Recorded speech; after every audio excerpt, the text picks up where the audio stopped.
봄비가 내리던 흐린 수요일 아침이었습니다. 창밖으로는 잿빛 하늘이 도시를 덮고 있었고 빗방울이 창문을 타고 조용히 흘러내리고 있었죠. 이런 날씨는 마치 정유찬의 마음을 대변하는 듯 했습니다. 유찬의 작은 손이 낡은 옷장을 열었습니다. 그 안에는 이웃집에서 기증받은 교복이 걸려 있었죠. 유찬은 묵묵히 교복을 꺼내 입었습니다.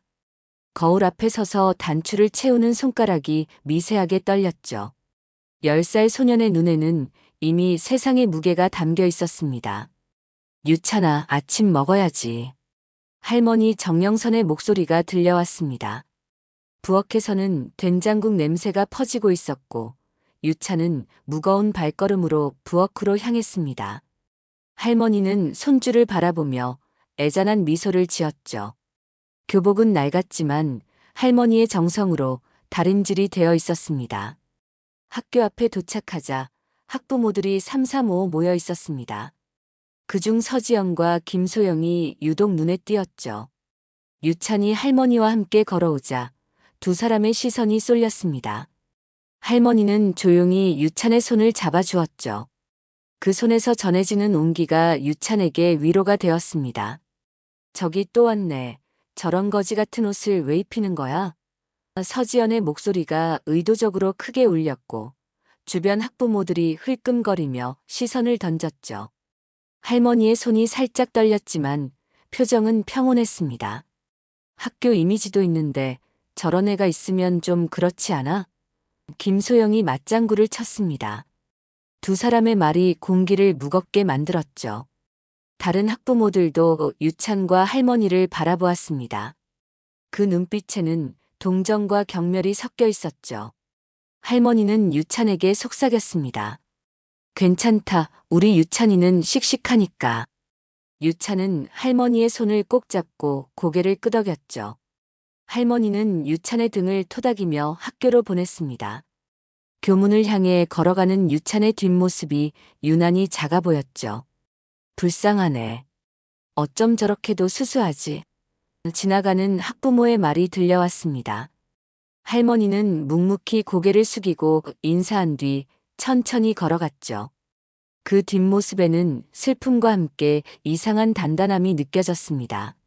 하지만 아무도 그 단단함의 정체를 알지 못했죠. 유찬은 하루의 무게를 느끼며 교실로 향했습니다. 오늘도 그는 참아내야 했습니다. 그런데 할머니의 눈빛에 담긴 비밀은 무엇이었을까요? 누구도 알지 못했던 그들의 진짜 이야기가 곧 펼쳐질 것입니다. 도시락을 메고 학교 운동장을 걷는 정유찬의 모습이 보였습니다. 오늘은 학교 소풍날이었죠. 다른 아이들은 화려한 도시락과 새 옷을 자랑하며 들뜬 모습이었습니다. 유찬은 할머니가 새벽부터 준비해준 도시락을 꼭 쥐고 있었죠. 비록 화려하지는 않았지만 할머니의 정성이 담긴 소중한 도시락이었습니다. 아이들이 운동장에 자리를 잡고 앉기 시작했습니다. 서지연의 아들은 화려한 캐릭터 도시락을 꺼내며 자랑했죠. 뒤에서 지켜보던 서지연과 김소영은 유찬의 자리를 향해 걸어왔습니다. 서지연은 일부러 유찬의 옆자리에 앉았죠. 유찬이 도시락을 꺼내자 서지연의 눈이 커졌습니다. 어머, 저건 뭐니? 무슨 벌칙 도시락이야? 서지연의 목소리가 주변에 퍼졌습니다. 유찬의 도시락은 단출한 김밥과 삶은 달걀, 그리고 작은 오이 몇 조각이 전부였죠. 김소영도 비웃듯 말했습니다. 우리 애는 유기농 샌드위치랑 과일 샐러드인데 저건 좀 너무하네. 주변 아이들의 시선이 유찬에게 쏠렸습니다. 선생님도 상황을 눈치채고 미안한 표정을 지었죠. 하지만 유찬은 아무 말 없이 도시락을 먹기 시작했습니다. 그 모습이 어쩐지 당당해 보였죠. 비록 단출한 도시락이었지만 할머니의 사랑이 담긴 것을 알기에 유찬은 맛있게 먹었습니다. 쯧쯧, 저런 아이와 우리 아이가 같은 반이라니. 학교 수준이 참. 서지연이 작게 속삭였습니다. 그 말이 유찬의 귀에 들어갔지만 유찬은 묵묵히 도시락을 먹었죠. 때론 침묵이 가장 강한 대답이 되기도 합니다. 유찬의 눈에는 슬픔보다 단단한 의지가 빛났습니다. 소풍이 끝나고 집으로 돌아가는 길 유찬은 할머니에게 오늘 있었던 일을 말하지 않았습니다. 할머니가 상처받을까봐 말하지 않은 것이죠. 할머니는 손주의 모습을 보며 무언가 감지했지만 묻지 않았습니다. 두 사람은 말없이 손을 잡고 걸었죠. 그 작은 손 안에 서로를 위한 배려가 담겨 있었습니다. 집에 돌아온 유찬은 방에 들어가 조용히 책을 펼쳤습니다. 그것은 영어 책이었죠. 다른 아이들과 달리 유찬은 혼자서도 열심히 공부했습니다. 할머니는 방문 틈으로 그런 손주의 모습을 지켜보았죠. 할머니의 눈에 작은 미소가 번졌습니다. 그 미소 속에는 누구도 모르는 비밀이 숨겨져 있었죠. 며칠 후 유찬은 할머니와 함께 시내로 나갔습니다. 오랜만에 나들이였죠. 두 사람은 조용히 버스를 타고 강남으로 향했습니다. 할머니는 오늘따라 유찬에게 특별한 약속이 있다고 말했죠. 유찬은 궁금했지만 더 묻지 않았습니다. 할머니를 믿었기 때문이었죠. 그들이 향한 곳은 어디였을까요? 강남의 번화가에 도착한 할머니와 유찬의 모습이 보였습니다. 유찬은 여전히 낡은 옷차림이었지만 할머니의 표정에는 어딘가 다른 기색이 느껴졌죠. 두 사람은 사람들로 붐비는 거리를 천천히 걸었습니다. 유찬은 할머니의 손을 꼭 잡고 주변을 호기심 어린 눈으로 살폈죠. 고급 상점들이 즐비한 이곳은 평소 그들이 다니던 곳과는 달랐습니다. 할머니, 여기는 왜 왔어요? 유찬이 조심스레 물었습니다. 할머니는 미소를 지으며 조금만 더 가면 알게 될 거야 라고 대답했죠. 두 사람은 고급스러운 건물들 사이로 걸어갔습니다. 마침내 그들은 한 고급 브랜드 매장 앞에 멈춰섰죠. 그곳은 바로 샤넬 매장이었습니다. 유찬은 의아한 표정으로 할머니를 올려다보았습니다. 할머니는 잠시 시계를 확인한 뒤 여기서 잠시만 기다리자라고 말했죠. 두 사람은 매장 앞에서 조용히 기다렸습니다. 지나가는 사람들이 낡은 옷을 입은 유찬과 수수한 차림의 할머니를 의아한 눈으로 바라보았죠. 하지만 할머니는 그런 시선에 전혀 신경 쓰지 않는 듯 했습니다. 그때였습니다. 익숙한 목소리가 들려왔죠. 어머, 저기 봐. 저애 우리 학교에 아니야? 서지영과 김소영이 고급 쇼핑백을 든 채 걸어오고 있었습니다. 두 사람은 유찬과 할머니를 발견하고 놀란 듯 했죠. 그들은 서둘러 유찬에게 다가왔습니다. 여긴 뭐하러 왔니? 여긴 너희 같은 애들이 올 때가 아니야. 서지연이 비웃듯 말했습니다. 김소영도 거들었죠. 이런 거 살 수는 있니? 그냥 구경만 하러 왔니? 두 사람의 말에 유찬은 고개를 숙였습니다. 하지만 할머니의 표정은 여전히 평온했죠. 서지연이 비웃으며 떠나려던 그 순간 놀라운 일이 벌어졌습니다. 샤넬 매장 앞에 검정 벤츠 고급 세단이 정차한 것이죠. 차에서 내린 운전기사가 공손히 뒷문을 열었습니다. 서지영과 김소영은 호기심에 잠시 발걸음을 멈추었죠. 그들은 누가 내릴지 궁금한 듯 했습니다. 그런데 차에서 내린 사람은 없었습니다. 대신 매장 직원들이 문 앞으로 나와 할머니와 유찬에게 깊이 인사를 했죠. 회장님, 오래 기다리셨습니다. 직원의 말에 서지영과 김소영의 얼굴이 굳어졌습니다. 그들은 믿을 수 없다는 표정으로 상황을 지켜보았죠. 이분은 본사 파리 이사회 멤버, 한국지사 총괄 회장님이세요. 직원의 말에 주변 사람들도 놀란 눈으로 바라보기 시작했습니다. 유찬은 조용히 할머니를 바라보았죠. 할머니는 여전히 평온한 표정이었지만 그 눈빛은 달라져 있었습니다. 그것은 바로 위험이었죠. 모두가 알지 못했던 정영선의 진짜 모습이 드러나는 순간이었습니다. 서지영과 김소영의 얼굴이 창백해졌습니다. 두 사람은 믿을 수 없다는 표정으로 상황을 지켜보았죠. 할머니 정영선은 직원들의 인사를 받으며 고개를 살짝 끄덕였습니다. 그 모습에서 평소와는 다른 위험이 느껴졌죠. 유찬은 할머니의 손을 꼭 잡은 채 조용히 서 있었습니다. 그동안 손자가 학교에서 괜찮게 지냈다 해서 다행이라 생각했는데 아닌가 보네요. 할머니의 목소리는 낮지만 힘이 있었습니다. 그 말에 서지영과 김소영은 당황한 기색이 역력했죠. 주변에 있던 사람들도 상황을 눈치채고 모여들기 시작했습니다. 매장 직원들은 공손하게 할머니를 안내했죠. 아니. 저희가 몰라 봬서. 서지연이 더듬거리며 말했습니다. 그녀의 목소리에는 당혹감이 가득했죠. 김소영도 어쩔 줄 몰라 하며 서 있었습니다. 할머니는 그들의 말에 반응하지 않고 유찬에게 몸을 숙여 물었죠. 들어가 볼까? 유찬은 고개를 끄덕였습니다. 그때 서지연이 급하게 할머니 앞을 막아섰습니다. 아드님이 회장님이셨군요. 몰라 봬서 죄송합니다. 그녀의 목소리는 떨리고 있었죠.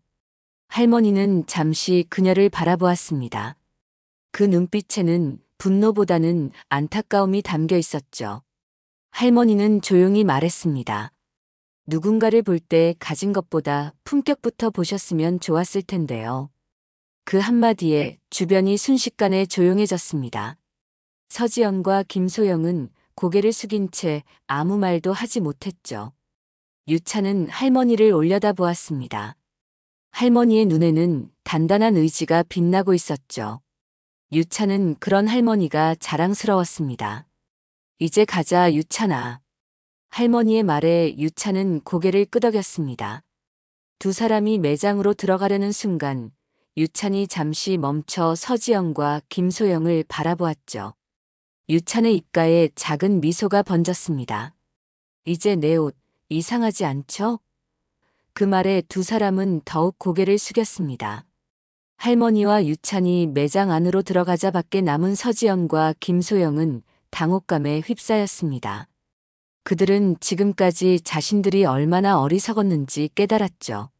주변 사람들의 시선도 그들에게 쏠렸습니다. 서지연은 김소영의 팔을 붙잡고 황급히 그 자리를 떠났죠. 그들의 뒷모습에는 부끄러움이 묻어 있었습니다.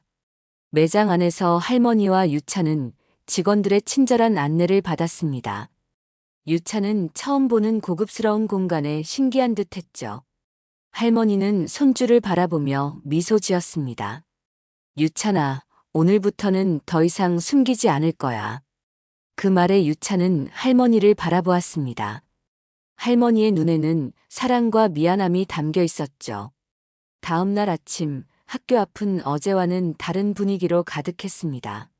소문은 빠르게 퍼지는 법이었죠. 샤넬 매장에서 있었던 일이 이미 학부모들 사이에서 화제가 되었습니다.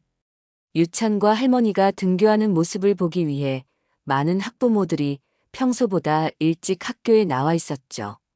그들의 눈빛에는 어제와는 다른 호기심과 존경심이 담겨 있었습니다. 할머니와 유찬이 학교 앞에 도착했습니다. 여전히 유찬은 낡은 교복을 입고 있었고 할머니도 평소와 같은 수수한 차림이었죠. 하지만 그들을 바라보는 시선은 완전히 달라져 있었습니다. 학부모들이 공손하게 인사를 건넸습니다. 유찬은 어색한 표정으로 고개를 끄덕였죠. 저기 오셨네요. 어제 있었던 일 정말 죄송합니다. 한 학부모가 다가와 할머니에게 말을 건넸습니다. 할머니는 부드럽게 미소 지었죠. 괜찮습니다. 유찬이만 이해해 주시면 됩니다. 그 말에 학부모는 고개를 끄덕이며 유찬에게도 미소를 보였습니다. 서지영과 김소영은 멀리서 그 모습을 지켜보고 있었습니다. 두 사람의 표정에는 당혹감과 부끄러움이 섞여 있었죠. 어제의 일 이후로 그들은 어떻게 할머니와 유찬을 대해야 할지 몰라 어쩔 줄 몰라 하고 있었습니다. 서지연은 용기를 내어 다가가려다 발걸음을 멈추었죠. 아직은 마음의 준비가 되지 않은 듯 했습니다. 유찬은 평소와 같이 할머니에게 인사를 하고 교문으로 향했습니다. 할머니는 그런 손주의 뒷모습을 바라보며 미소 지었죠. 유찬의 걸음걸이에는 어제와는 다른 당당함이 느껴졌습니다. 이제 더 이상 숨기지 않아도 된다는 안도감 때문이었을까요? 유찬의 표정에는 작은 미소가 번졌습니다. 교실에 들어서자 친구들의 시선이 일제히 유찬에게 쏠렸습니다. 어제의 소문을 들은 아이들은 호기심 어린 눈으로 유찬을 바라보았죠. 선생님도 평소와는 다른 친절한 미소로 유찬을 맞이했습니다. 유찬은 그런 변화에 어색함을 느꼈지만 묵묵히 자신의 자리로 향했죠. 수업이 시작되기 전 선생님은 교실 앞에 서서 아이들에게 말했습니다. 여러분, 오늘은 중요한 이야기를 하나 하려고 합니다. 선생님의 목소리에 교실이 조용해졌죠. 사람은 겉모습으로 판단해서는 안 됩니다. 우리 모두는 서로를 존중하고 이해해야 합니다. 그 말에 아이들은 고개를 끄덕였습니다. 유찬은 책상 위에 놓인 손을 바라보았죠. 그의 마음에는 복잡한 감정이 일렁였습니다. 쉬는 시간, 평소에는 혼자 있던 유찬에게 여러 친구들이 다가왔습니다. 그들은 호기심 어린 질문을 쏟아냈죠. 유찬은 차분하게 대답했습니다. 그의 목소리에는 이전과는 다른 자신감이 담겨 있었죠. 그것은 비로소 자신의 모습을 드러낼 수 있게 된 해방감이었을지도 모릅니다. 학교 시간 유찬은 평소와 달리 여러 친구들과 함께 학교 정문을 나섰습니다. 아이들은 유찬에게 궁금한 것들을 물어보며 즐겁게 대화를 나누었죠. 할머니는 늘 그랬듯이 정문 앞에서 유찬을 기다리고 있었습니다. 하지만 오늘은 검은색 고급 세단이 할머니 뒤에 정차해 있었죠. 유찬은 할머니를 보자 밝은 미소를 지었습니다. 할머니. 유찬이 반갑게 불렀습니다. 할머니는 손주를 보며 따뜻한 미소를 지었죠. 주변의 학부모들과 아이들이 그 모습을 지켜보았습니다. 유찬은 친구들에게 인사하고 할머니에게로 달려갔죠. 할머니는 손주를 반갑게 맞이했습니다. 오늘 학교는 어땠니? 할머니가 물었습니다. 유찬은 활짝 웃으며 대답했죠. 정말 좋았어요, 할머니. 친구들이 많이 생겼어요. 할머니는 그런 유찬의 모습에 안도의 한숨을 내쉬었습니다. 오랫동안 숨겨왔던 비밀을 드러낸 후 유찬의 학교 생활이 나아지길 바랐던 마음이 이루어진 것이죠. 그때 서지연이 조심스레 다가왔습니다. 그녀의 표정에는 부끄러움과 후회가 가득했죠. 저기, 회장님. 서지연이 떨리는 목소리로 말을 건넸습니다. 할머니는 고개를 돌려 그녀를 바라보았죠. 서지연은 고개를 숙이며 말했습니다. 어제 있었던 일 정말 죄송합니다. 제가 너무 경솔했습니다. 할머니는 잠시 서지연을 바라보았습니다. 그 눈빛에는 분노보다는 이해와 용서가 담겨 있었죠. 괜찮습니다. 중요한 것은 지금부터입니다. 할머니의 말에 서지연은 고개를 들었습니다. 그녀의 눈에는 눈물이 맺혀 있었죠. 유찬이에게 상처를 줘서. 서지연이 말을 이었습니다. 그때 유찬이 한 발짝 앞으로 나섰죠. 저도 괜찮아요. 이제 우리 모두 친구가 되면 좋겠어요. 유찬의 순수한 말에 서지연은 더욱 죄책감을 느꼈습니다. 어른인 자신보다 더 넓은 마음을 가진 아이 앞에서 그녀는 무릎을 꿇고 싶은 심정이었죠. 할머니는 유찬의 어깨를 토닥이며 미소 지었습니다. 우리 유찬이가 그렇게 말하니 이제 모든 것이 괜찮아진 것 같네요. 그 말에 주변에 있던 사람들도 안도의 표정을 지었죠. 서지연은 고개를 끄덕이며 물러섰습니다. 그녀의 표정에는 깨달음이 묻어났습니다. 유찬과 할머니는 함께 차에 올랐습니다. 운전기사가 공손히 문을 열어주었죠. 차 안에 앉은 유찬은 창밖을 바라보았습니다. 학교와 친구들, 그리고 달라진 시선들이 보였죠. 할머니는 손주의 손을 꼭 잡았습니다. 이제 더 이상 숨길 필요가 없구나. 할머니의 말에 유찬은 고개를 끄덕였습니다. 차가 출발하며 학교는 점점 멀어졌습니다. 유찬의 마음속에는 새로운 시작에 대한 기대와 설렘이 가득했죠. 이제 그는 더 이상 낡은 옷을 입은 불쌍한 아이가 아니었습니다. 자신의 모습 그대로를 인정받은 당당한 유찬이었죠. 할머니는 그런 손주를 바라보며 만족스러운 미소를 지었습니다. 집으로 돌아오는 길 유찬은 창밖을 바라보며 생각에 잠겼습니다. 오늘 하루는 그의 인생에서 중요한 전환점이 되었죠. 할머니는 조용히 손주의 모습을 지켜보았습니다. 그녀의 눈에는 깊은 사랑과 안도감이 담겨 있었죠. 수년간 진실을 숨겨온 것이 유찬에게 어떤 영향을 미쳤을지 걱정했지만 이제 그 무거운 짐을 내려놓을 수 있었습니다. 할머니, 왜 지금까지 숨겨왔어요? 유찬이 문득 물었습니다. 할머니는 잠시 생각에 잠긴 듯 했죠. 그녀는 깊은 숨을 내쉬며 대답했습니다. 유찬아, 할머니는 내가 돈이나 지위가 아닌 내 자신의 가치로 세상을 배우길 바랐단다. 그 말에 유찬은 고개를 끄덕였습니다. 어린 나이에도 할머니의 깊은 뜻을 이해한 듯 했죠. 차가 도착한 곳은 지금까지 살던 소박한 집이 아닌 강남의 고급 아파트였습니다. 유찬은 놀란 눈으로 건물을 올려다보았죠. 이제 여기서 살 거니? 유찬의 질문에 할머니는 고개를 저었습니다. 아니란다. 우리는 계속 우리 집에서 살 거야. 하지만 가끔 이곳에서 지내게 될 거란다. 할머니의 대답에 유찬은 안도의 표정을 지었습니다. 두 사람은 고급 아파트의 거실에 앉았습니다. 넓고 호화로운 공간이었지만 어딘가 차갑게 느껴졌죠. 할머니는 유찬에게 따뜻한 차를 건넸습니다. 유찬아, 할머니가 이제 모든 것을 이야기해 줄게. 할머니는 천천히 말을 이어갔죠. 그녀의 목소리에는 오랜 세월의 무게가 담겨 있었습니다. 할머니는 자신이 어떻게 국제적인 기업의 회장이 되었는지, 왜 그것을 숨기고 소박하게 살기로 결정했는지 설명했습니다. 유찬의 부모님이 해외에서 사업을 하는 동안 할머니는 유찬에게 진정한 가치와 겸손함을 가르치고 싶었던 것이죠. 유찬은 할머니의 이야기를 조용히 듣고 있었습니다. 어린 눈동자에는 이해와 존경심이 깃들어 있었죠. 그래서 할머니는 나에게 낡은 옷을 입히고 단순한 도시락을 준비해 주신 거예요? 유찬이 물었습니다. 할머니는 고개를 끄덕였죠. 사람의 가치는 겉모습이 아닌 내면에 있다는 것을 내가 직접 경험하길 바랐단다.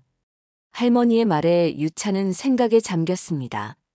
어린 나이에 겪은 어려움이 이제야 이해되기 시작했죠. 저녁이 되자 할머니와 유찬은 다시 그들의 소박한 집으로 돌아왔습니다. 유찬은 익숙한 공간에 들어서자 안도감을 느꼈죠. 이곳이야말로 그에게는 진정한 집이었습니다. 할머니는 평소처럼 저녁 식사를 준비했고 두 사람은 소박하지만 따뜻한 식탁에 마주 앉았죠. 그 모습은 겉으로는 달라진 것이 없어 보였지만 두 사람의 마음속에는 큰 변화가 일어나 있었습니다. 할머니, 내일부터 학교에서는 어떻게 지내야 할까요? 유찬이 걱정스러운 표정으로 물었습니다. 할머니는 미소를 지으며 대답했죠. 그냥 내가 지금까지 해왔던 대로 정직하고 성실하게 지내렴. 그것이 가장 중요한 거란다. 그 말에 유찬은 고개를 끄덕였습니다. 할머니의 지혜는 언제나 그에게 큰 위로가 되었죠. 다음 날 아침 유찬은 평소와 다름없이 일어나 학교 준비를 했습니다. 하지만 오늘은 옷장에 새 교복이 걸려 있었죠. 할머니가 준비해 둔 것이었습니다. 유찬은 잠시 망설이다가 할머니에게 물었습니다. 할머니, 저 계속 예전 교복 입어도 될까요? 그 말에 할머니는 놀란 표정을 지었죠. 왜 그러니? 할머니가 물었습니다. 유찬은 고개를 숙이며 대답했습니다. 제가 누구인지 알려졌다고 해서 달라질 필요는 없을 것 같아요. 그리고 할머니가 가르쳐 주신 대로 겉모습보다 내면이 중요하다는 걸 보여주고 싶어요. 그 말에 할머니의 눈시울이 붉어졌습니다. 손주의 성숙한 모습에 가슴이 뭉클해졌죠. 그래, 내 마음대로 하렴. 할머니는 유찬의 머리를 쓰다듬으며 말했습니다. 유찬은 예전처럼 낡은 교복을 입고 등교 준비를 했죠. 하지만 그의 표정과 태도는 완전히 달라져 있었습니다. 더 이상 위축되지 않고 당당한 모습이었죠. 할머니는 그런 손주를 자랑스럽게 바라보았습니다. 학교에 도착하자 평소와는 다른 풍경이 펼쳐졌습니다. 서지영과 김소영을 비롯한 여러 학부모들이 유찬에게 공손하게 인사를 건넸죠. 하지만 유찬은 겸손하게 그들에게 응대했습니다. 할머니가 가르쳐준 품격을 잃지 않았죠. 교문 앞에서 할머니와 작별 인사를 나누는 유찬의 모습에는 이전과는 다른 자신감이 넘쳐났습니다. 교실에 들어선 유찬을 친구들이 반갑게 맞이했습니다. 하지만 유찬은 달라진 환경에 들뜨지 않고 평소처럼 조용히 자신의 자리에 앉았죠. 선생님은 교실 앞에 서서 오늘의 수업을 시작했습니다. 여러분, 오늘은 진정한 가치에 대해 이야기해 볼까 합니다. 선생님의 눈이 잠시 유찬에게 머물렀죠. 수업이 끝난 후 선생님은 유찬을 불러 이야기를 나누었습니다. 유찬아, 어제 있었던 일 이후로 어떻게 지내고 있니? 선생님이 물었죠. 유찬은 미소를 지으며 대답했습니다. 괜찮습니다, 선생님. 저는 그냥 평소처럼 지내려고 해요. 그 말에 선생님은 고개를 끄덕였습니다. 유찬의 성숙한 태도에 감동받은 듯 했죠. 학교 시간 유찬은 여러 친구들과 함께 교문을 나섰습니다. 할머니는 평소처럼 소박한 차림으로 유찬을 기다리고 있었죠. 하지만 오늘은 검은색 고급 세단이 아닌 평소 그들이 타던 대중교통이 그들의 발이 되었습니다. 할머니와 유찬은 손을 잡고 버스 정류장으로 향했죠. 그들의 모습을 지켜보던 학부모들은 놀란 표정을 지었습니다. 집으로 돌아가는 버스 안에서 유찬은 창밖을 바라보며 물었습니다. 할머니, 우리가 계속 이렇게 살아도 될까요? 할머니는 손주의 손을 꼭 잡으며 대답했죠. 물론이지. 우리는 우리답게 살면 된단다. 그것이 진정한 품격이니까. 할머니의 말에 유찬은 미소를 지었습니다. 그의 눈에는 이제 더 이상 불안함이 없었죠. 버스 창문 너머로 도시의 풍경이 지나갔습니다. 유찬의 마음속에는 새로운 깨달음이 자리 잡고 있었죠. 겉모습이 아닌 내면의 가치가 중요하다는 할머니의 가르침을 이제야 온전히 이해하게 된 것입니다. 할머니와 유찬, 두 사람은 말없이 손을 잡고 앉아 있었습니다. 그 모습에는 세상의 어떤 부와 명예보다 값진 행복이 담겨 있었죠. 사람을 판단하는 기준은 옷이 아니라 마음이라는 진리를 깨달은 유찬의 얼굴에는 평온한 미소가 번졌습니다.